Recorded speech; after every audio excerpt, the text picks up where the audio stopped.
나오시죠. 좋습니다. 안녕하세요. 저는 고려대학교 안산병원 번역응급의료센터에서 근무 중인 박종학이라고 합니다. 평소에 못 해봤던 것, 꿈에 그리던 것을 해봐서 굉장히 신기하고 재밌었습니다.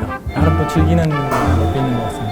응급학과의 매력은 모든 사람들이 응급자가 들어가 있으니까 힘들겠다고 얘기하는데요. 실제로 응급학과는 항상 응급이기 때문에 역설적으로 응급이 없습니다. 이해하기 좀 어려우실 수도 있는데요. 항상 응급을 보기 때문에 응급이 없습니다. 두 번째는 저희가 이제 근무 시간이 딱 정해져 있거든요.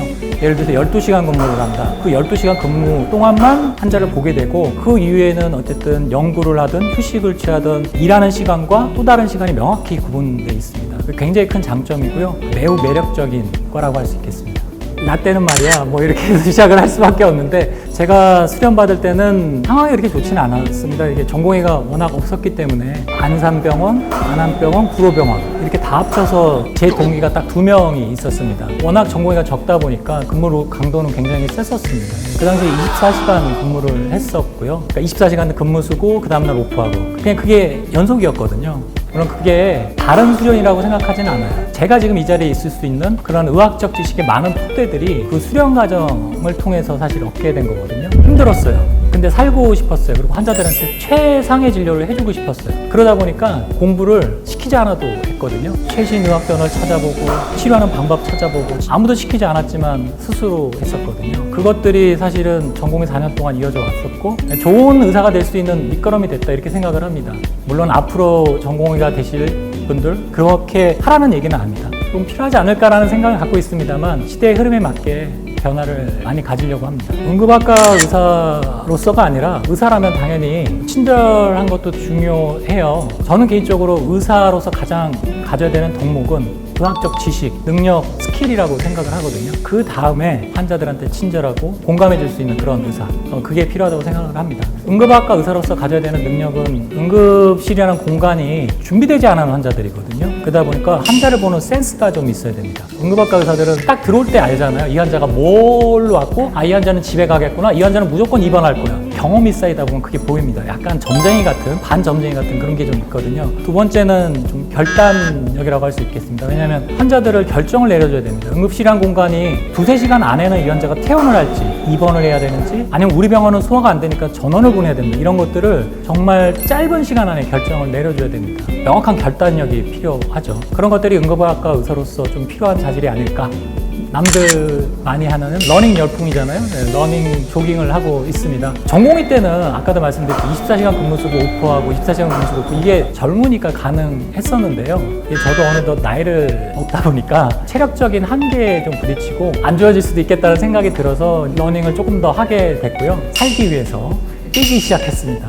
우선은 각자의 자리에서 자기의 몫을 다해주시는 우리 동료분들께 감사드립니다. 응급실이라는 공간이 쉽지 않은 공간임에도 불구하고 자기 자리에서 최선을 다해주시는 그 모습에 항상 감사드린다고 말씀을 드리고 싶습니다.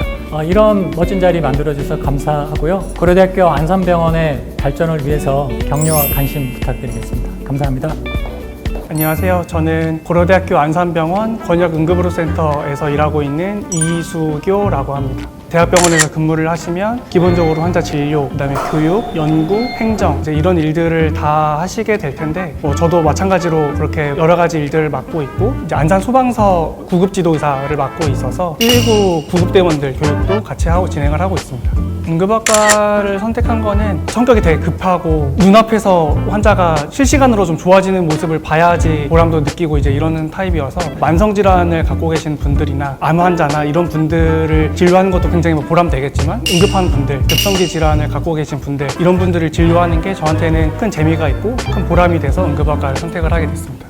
조금 기억에 좀 각인이 되는 상황들은 아무래도 조금 어린 소아 환자들, 청소년 환자들이 예기치 못한 사고를 당해서 와서 사망을 하거나 질병의 악화라든지 이런 것들 때문에 안 좋은 결과를 맞이했을 때 부모님들이 막 오열하는 모습이라든지 견디기가 좀 힘들고 좀 기억에 많이 남는 것 같습니다.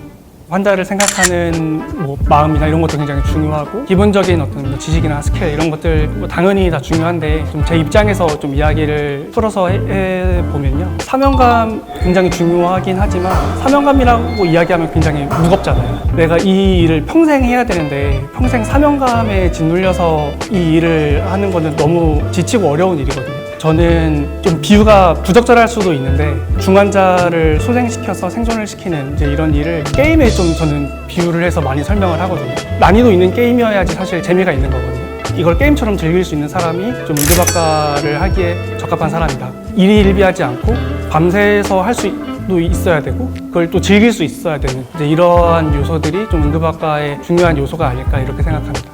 이런 쪽으로 관심이 많았었고 인공지능 이런 쪽으로도 되게 학생 때부터 이미 관심이 많았었는데 지금은 이제 응급의학을 전공을 하고 응급실 환자들을 진료를 하고 있지만 응급실이나 혹은 중환자들을 대상으로 인공지능을 어떻게 하면 잘 활용할 수 있을까 이런 부분에 대해서 고민이 많고요. 저는 주로 관심 있는 부분은 어떻게 하면 사람이 하지 못하는 거를 인공지능을 통해서 할 수 있을까, 무작위속 정보의 바다에서 어떻게 하면 유의미한 의미를 좀 추출을 할 수가 있을까 이런 부분에 대해서 고민이 많고 그런 연구들을 계속 하려고 치료를 하고 있습니다.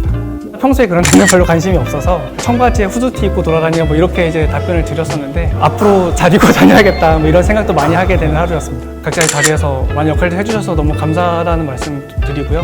저희 응급학과는 굉장히 민주적으로 모두 n분의 1로 일을 나눠서 해주고 계셔서 제가 굉장히 감사하고 덕분에 잘 버티고 있다.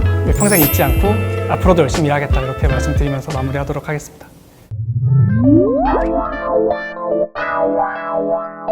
Wow.